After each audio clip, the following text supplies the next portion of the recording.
Prophet Muhammad gave us a warning that still echoes today.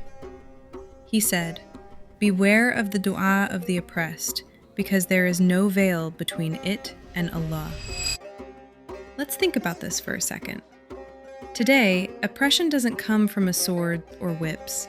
It comes through policy and through corruption, through powerful politicians and global elites who make decisions that crush entire populations, from Sudan to Yemen, from Uyghur lands to the forgotten poor in every nation.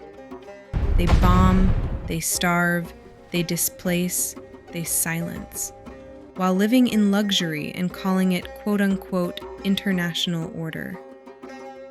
But the Prophet ﷺ warned us clearly, the dua of the oppressed has no barrier.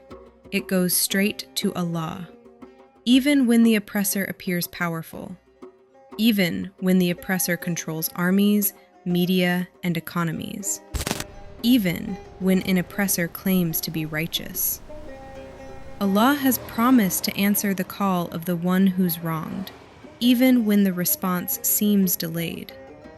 So while we watch the news and feel helpless, millions of mothers in Gaza, fathers in Syria, families in Sudan, and the silent oppressed across the world are raising their hands in the depths of the night.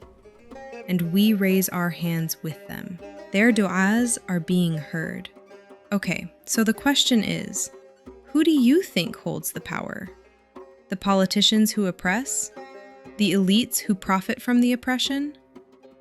No, it's those of us who stand with the oppressed. May Allah protect us from being among the oppressors, and may He answer the du'as of the oppressed.